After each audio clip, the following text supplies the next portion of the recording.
The smoke was already thick when I woke up, my lungs burning with each breath. Through my bedroom window, I could see flames licking up the side of the mansion, my uncle's mansion, where I'd been stupid enough to think I'd be safe. The heat was unbearable, and I could hear the ancient timber beams groaning above me, ready to give way. I was going to die here, locked in a burning house by the very family that was supposed to protect me. The doorknob seared my palm when I tried it. Still locked from the outside. Of course. Uncle Casimir had made sure of that before he set the fire. Can't have the witness escaping, can we? My name is Thessaly Volkov, and 24 hours ago, I made the mistake of seeing something I shouldn't have. Now the Russian Mafia wants me dead. I grabbed the chair from my vanity and hurled it at the window. The glass shattered, and I gasped as fresh air rushed in, but it only fed the fire behind me. Flames exploded through my bedroom door, eating through the wood like it was paper. Second floor. No fire escape. 20-foot drop to the stone courtyard below. I was calculating whether I'd survive the fall when I heard the motorcycle.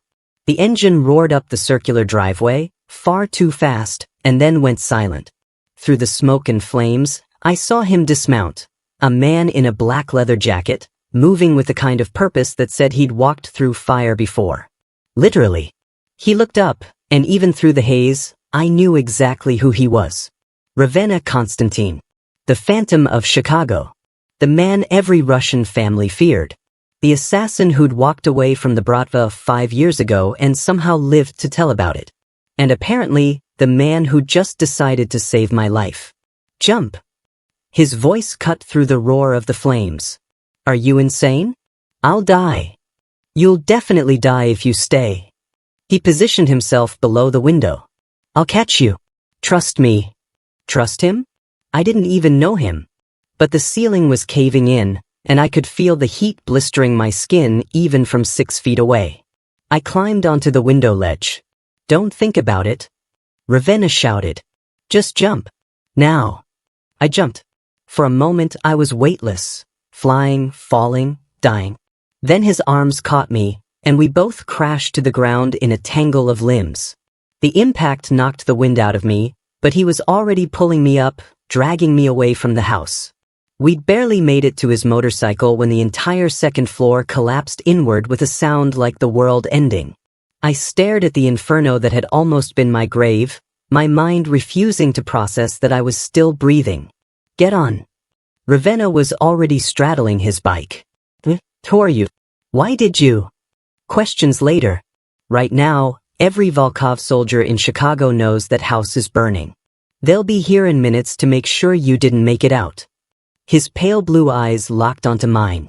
So unless you want to finish the job your uncle started, I suggest you get on. Now. I got on.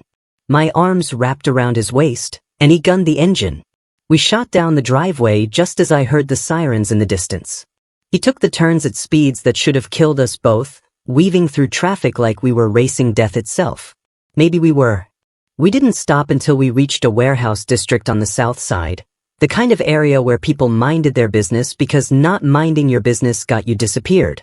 Ravenna killed the engine and dismounted, finally looking at me properly. I was still in my nightgown, silk, now torn and smoke-stained. My feet were bare, cut from the shattered glass. I probably looked like hell. You're bleeding, he said flatly. You saved my life. It came out like an accusation. I did. Why? He studied me for a long moment, those ice-blue eyes seeing too much. Because your Uncle Casimir killed someone I cared about. And because you have something I need. Of course. Nothing was ever free in this world. I don't have anything, I said. Casimir took everything when my father died. I've been a prisoner in that house for 6 months. You have knowledge. Ravenna moved closer, and I fought the urge to step back. He was tall, at least 6'3", all lean muscle and contained danger. You were Viktor Volkov's daughter. You grew up in the heart of the organization. You know things. I know nothing. My father kept me away from the business. But Casimir didn't. His eyes narrowed. For 6 months, you've been living in that house. Seeing things. Hearing things. And last night, you saw something that made him decide you were too dangerous to live. My blood went cold. How did he know that? I've been watching the Volkov estate for 3 weeks, Ravenna continued, reading my expression. Waiting for the right moment to get inside. Then last night, I saw Casimir's men pouring gasoline around the perimeter. Saw them lock all the exits. Saw them leave you to burn. He tilted his head. So I'll ask again, what did you see? I wrapped my arms around myself, suddenly freezing despite the warm September night. What I'd seen. God, what I'd seen. I couldn't sleep last night, I said quietly. I was walking the halls around 2 a.m. I heard voices in Casimir's study. The door was cracked open and I closed my eyes, but the image was burned into my memory. There was a man tied to a chair. Casimir was questioning him. About a shipment. About someone named the Serpent. Ravenna went absolutely still. What exactly did you hear? The man said the Serpent had intercepted the shipment. That everything was gone. The weapons, the money, all of it. $20 million worth. Casimir asked who the Serpent was working for. I opened my eyes. The man said he didn't know. That the Serpent works alone. That no one has ever seen his face and lived. And then Casimir shot him. My voice cracked. Right there. Didn't even hesitate. And when he turned toward the door, I ran. But I think he knew I was there. Knew I'd heard. Ravenna's expression was unreadable. You're right. He knew.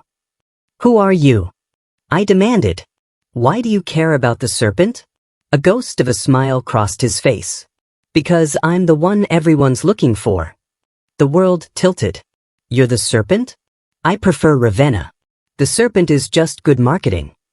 He walked to the warehouse door and unlocked it. Come on. We need to get you cleaned up and hidden. Every Russian crew in the city will be hunting you by morning. Wait. I didn't move. You stole from my family. $20 million. And now you want me to trust you. I stole from Casimir Volkov, Ravenna corrected. Who is not your family. He murdered your father and seized control of the organization. He's held you prisoner for 6 months, and tonight he tried to burn you alive. He looked back at me. So yes, I want you to trust me. Because right now, I'm the only thing standing between you and a very painful death. He had a point. I followed him inside. The warehouse was surprisingly well equipped, not luxurious, but functional. There was a living area, a small kitchen, what looked like a weapons cache in the corner that I tried not to look at too closely. Bathrooms through there. Ravenna pointed. There should be clothes that fit. We're about the same size. My sister used to crash here sometimes. Before. His expression went dark. Before Casimir killed her. Understanding crashed over me. That's why you've been watching the estate. That's why you saved me. I saved you because you're valuable, he said coldly. You know the house layout. The security protocols. Casimir's routines and habits. You can help me get back inside. Back inside? Why would you? I stopped. Revenge. Revenge, he confirmed. Casimir killed Serena 3 months ago. Made it look like a rival gang hit. But I know the truth. She found out about his human trafficking operation, the one your father would have never allowed, and she was going to expose him. His hands clenched into fists. So he disappeared her. And when I came asking questions, he set a trap that killed 2 of my men. I'm sorry about your sister, I said quietly. But I can't help you kill my uncle. Can't or won't. Does it matter? He's still my blood. Blood. Ravenna laughed, but there was no humor in it. Your blood just tried to murder you. Wake up, Thessaly. Casimir doesn't see you as family. He sees you as a loose end. And loose ends don't survive in our world. I wanted to argue. Wanted to defend Casimir, to believe there was some mistake. But I'd seen the cold calculation in his eyes last night. Had felt the lock turn on my bedroom door from the outside. Had smelled the gasoline as the fire started. He'd wanted me dead. Even if I wanted to help, I said slowly, what makes you think I know anything useful? I was kept away from the business deliberately. But you weren't kept away from the house. You know which rooms Casimir uses. Where he keeps his safe. What times the guard rotations change. Ravenna moved closer. And most importantly, you know the secret passages. I blinked. What secret passages? Don't play dumb. Every old Russian estate has them. Escape routes built during the Tsarist era, updated by each generation. Your father would have shown you. His eyes searched mine. For emergencies. He was right. Papa had shown me. When I was 12, right after Mama died. He'd taken me through the hidden door in the library, down the narrow corridor that led to the gardens. Just in case, he'd said. Just in case you ever need to run. I'd never imagined I'd need to run from my own family. There are 3 passages, I admitted. One from the library, one from the master bedroom, one from the wine cellar. Good. Ravenna nodded. That's what I need. And what do I get in return? Besides staying alive. Besides staying alive? He raised an eyebrow. Isn't that enough? No. I lifted my chin. If I help you, I want something. Casimir has documents. Proof that he killed my father. It's in the safe in his study. I want those documents. So you can do what? Go to the police? They're in Casimir's pocket. So I can go to the Bratva council, I said. The old guard, the ones who were loyal to my father. With proof of patricide, they'd have grounds to remove Casimir from power. Ravenna studied me with new interest. You want to take over the family. I want justice for my father. And I want to make sure no one else dies like your sister did. I met his eyes. Casimir is running guns, drugs, and humans through Chicago. My father built an empire on honor. Casimir is destroying everything he created. Honor. Ravenna's smile was bitter. There's no such thing in our world. There was once. When my father ran things. I stepped closer to him. Help me get those documents. Help me bring Casimir down properly. Not with violence, but with the system he corrupted. We can make him lose everything. His power, his respect, his life. And revenge. Ravenna asked quietly.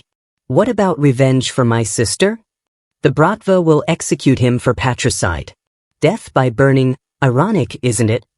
I held out my hand. Deal? He looked at my hand, at me, at the future I was proposing. Then slowly he shook it. Deal. But I go in first. I clear the guards. You guide me through the passages. His grip was firm, warm. And if anything goes wrong, you run. Don't look back. Don't try to save me. Just run. Understood? Understood. I mean it, Thessaly. His expression was deadly serious. If I tell you to run, you run. No hesitation. No looking back. Because if Casimir catches you again, what he did tonight will seem merciful. A chill ran down my spine. Why do you care what happens to me? I don't. But his eyes said otherwise. I just don't want your death on my conscience. I've got enough ghosts already. We spent the next 2 days planning. Ravenna had blueprints of the estate, stolen, of course, and we marked every guard position, every camera, every security measure Casimir had installed. I corrected the blueprints where they were wrong, adding details only someone who'd lived there would know. The plan was simple. Wait until Casimir's weekly card game with his lieutenants. They'd all be in the den, drunk, distracted, guards light. Ravenna would enter through the wine cellar passage, take out the minimal security, and I'd guide him to the study. Get the documents from the safe. Get out. Simple. Except nothing was ever simple in our world. You're nervous, Ravenna said on the second night. We were sitting in the warehouse, reviewing the plan for the 100th time. I'm going back to the place where I almost died, I said. Of course I'm nervous. You don't have to come. You could wait here. Tell me the safe combination. And trust that you won't double-cross me? That you'll actually get the documents instead of just killing Casimir. I shook my head. I'm coming. Stubborn. Practical. I looked at him. Can I ask you something? Depends on the question. Why did you really save me? And don't say it was because I'm valuable. You didn't know what I'd seen until after you pulled me out of that fire. Ravenna was quiet for a long moment. When he finally spoke, his voice was soft. When I saw them locking you in, it reminded me of Serena. How they trapped her. How she must have felt in those last moments. He looked away. I couldn't save my sister. But I could save you. Something in my chest cracked open. This dangerous, deadly man who everyone feared. He was just someone who'd lost his family. Just like me. I'm sorry, I said. Don't be. Sorry doesn't bring people back. He stood abruptly. Get some rest. Tomorrow night we end this. The night of the card game, we waited until midnight. Ravenna was dressed all in black, weapons concealed but visible enough to be intimidating. I wore dark clothes he'd stolen from me, tactical pants, a black shirt, soft-soled shoes. I felt like I was playing dress-up in someone else's life. Remember, Ravenna said as we approached the estate on foot, the motorcycle was too loud. I clear the path. You guide. If I say run, you run. Don't look back. Stop saying that. I'll stop saying it when I'm sure you'll listen. We entered through the old storm cellar entrance, overgrown with ivy, ignored by the modern security system. The passage was exactly as I remembered, narrow, dank, smelling of earth and old stone. Ravenna moved like a ghost, his steps silent. I followed as quietly as I could, my heart hammering so hard I was sure someone would hear it. The passage emerged in the wine cellar. Ravenna checked the door, then slipped through. I heard a brief scuffle, then silence. He appeared a moment later, motioning me forward. There was a guard slumped against the wall, unconscious but breathing. Stay close, Ravenna whispered. We moved through the lower level, past the kitchen where I used to steal cookies as a child, past the servants' quarters where I'd played hide and seek with Papa's staff, past the formal dining room where we'd had Sunday dinners before Mama died. Everything looked the same. But everything was different. The study was on the second floor. We took the servants' stairs, narrow, hidden behind a false wall panel. Old habits died hard. My hand found the release latch automatically. That's convenient, Ravenna murmured. My father believed in being prepared. We emerged in the hallway outside the study. I could hear voices from the den, loud, raucous, drunk. The card game was in full swing. The study door was locked, but Ravenna made short work of it. We slipped inside, and I went straight for the painting behind the desk, a portrait of my grandmother, stern and imperious. The safe is behind this, I whispered, lifting the frame. There was. I entered the combination, Papa's birthday, Mama's birthday, my birthday, in sequence. The lock clicked open. Inside were stacks of documents, USB drives, cash, and jewelry. But I knew what I was looking for. The red folder. Papa's murder investigation, with Casimir's fingerprints all over it. My hand closed around it just as the study door burst open. Casimir stood there, flanked by 4 armed guards. He looked at me with something like disappointment. Oh, Thessaly, he sighed. I really hoped you died in the fire. Would have been so much cleaner. Ravenna moved instantly, positioning himself between me and the guards. His gun was already drawn. Don't be stupid, Konstantin, Casimir said. You're outnumbered. I've had worse odds. Have you? Casimir smiled. Did you really think I didn't know about your little warehouse? That I wasn't monitoring you? I let you save her. Let you plan this ridiculous rescue. Because I knew she'd lead you right back here. His eyes gleamed. And now I get to kill both of you. Convenient. Run, Ravenna said to me, not taking his eyes off Casimir. Now. I'm not leaving you. Run. He fired at the guards and chaos erupted. I clutched the folder and ran for the servants' passage.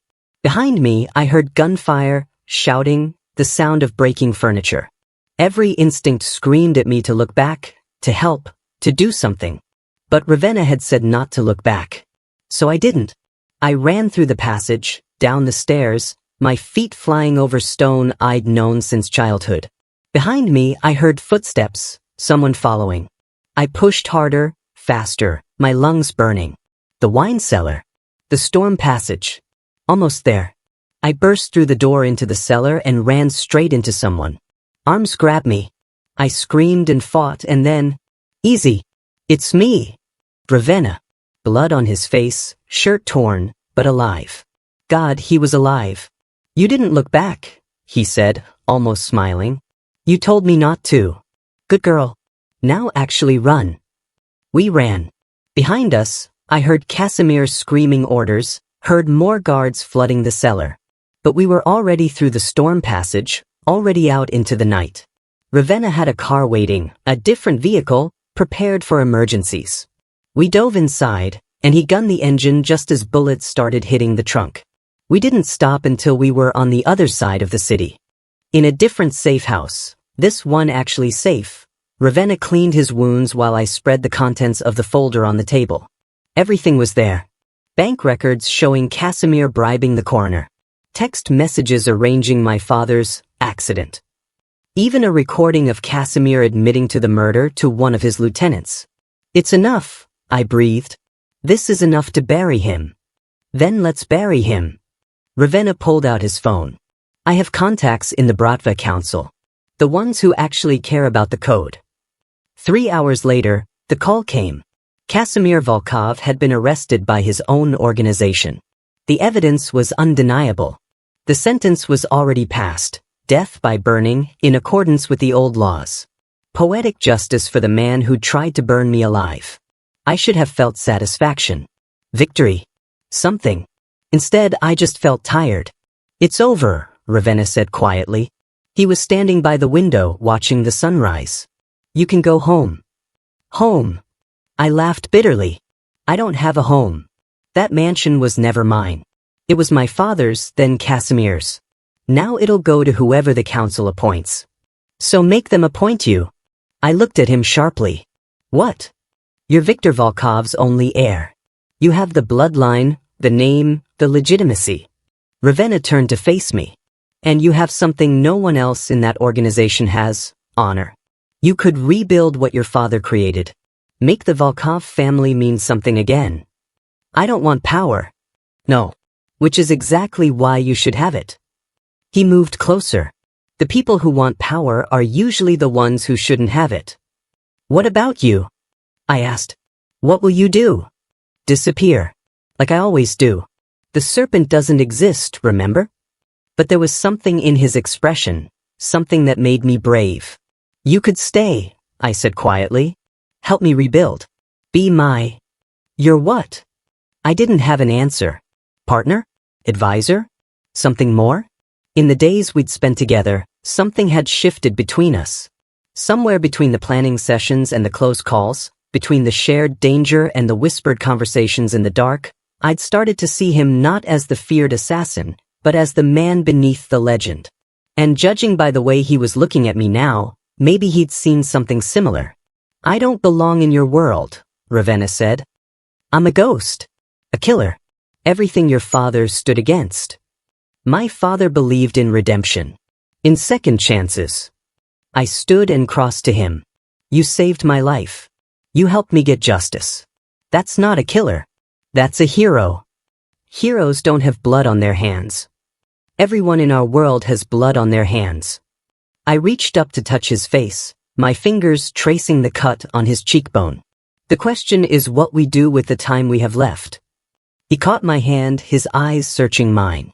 If I stay, it won't be easy. People fear the serpent. If they know you're working with me, let them fear. Fear keeps us safe.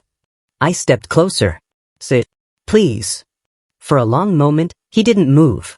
Then, slowly, he leaned down and kissed me. It wasn't gentle. It was desperate, hungry, full of all the fear and adrenaline and relief we'd been holding back. My hands fisted in his shirt, pulling him closer, and he responded by backing me against the wall, his body pressed against mine. When we finally broke apart, both breathing hard, he rested his forehead against mine. You're sure about this? He whispered. I've never been more sure of anything. Then I'll stay. But if this goes wrong, if they come after you because of me, I'm gone. I won't let you burn for my sins. Too late. I smiled. I already burned once. Survived it too. 1 year later. The Volkov estate looked different under my rule. The guards were less brutal, the business more legitimate. I'd shut down the human trafficking, cleaned up the drug operations, and focused on the original empire my father had built, shipping, real estate, and protection. Ravenna was my shadow, my advisor, My partner in every sense of the word. The whispers about the Serpent had died down once people realized he was only dangerous to those who threatened the new regime. We'd made enemies, of course. Casimir's loyalists. Rival families who saw weakness in my mercy. But we'd survived every attempt, every scheme, every betrayal. Together. You're thinking too hard again, Ravenna said from the doorway of my office. Our office, really. He'd claimed the chair by the window months ago. Just remembering, I said. A year ago, this house was burning around me. I thought I was going to die. And instead, you rose from the ashes like a phoenix. Took over the organization. Changed everything. He crossed to me, pulling me into his arms. Your father would be proud. Would he? I'm sleeping with an assassin. Running a criminal empire. Making deals with people he would have despised. You're surviving in the world he left you. That's all anyone can do. Ravenna kissed the top of my head. Besides, I'm reformed. Mostly. I laughed despite myself. Mostly. Well, I had to kill those 3 guys who tried to kidnap you last month. But that was justified. Completely justified, I agreed. We stood there, watching the sunset over Chicago, over the empire we'd built from the ashes of the old one. You know, I said quietly, you told me not to look back that night. In the study, when everything went wrong. You listened. Smartest thing you ever did. But I wanted to look back. Wanted to see if you were okay. Wanted to help. I know. You knew. Of course I knew. But you didn't look back. You trusted me. That's when I knew. He trailed off. Knew what? That you were worth staying for. He turned me to face him, his pale blue eyes intense. That night in the burning house, I thought I was saving you. But you saved me too. Gave me a purpose beyond revenge. Beyond death. So what you're saying is, I smiled, we saved each other. Something like that. He kissed me, soft and sweet this time. Though technically, I caught you when you jumped out a window, so I think I should get more credit. You also almost got us killed breaking into the estate. Details. I laughed and kissed him again, and outside the city continued its endless hustle, unaware that at the heart of the Russian underworld, something new was growing. Something that looked like hope. I'd looked back once in that study, and everything had burned. But from those flames, we'd built something stronger. Something real. And sometimes, burning everything down was the only way to start fresh.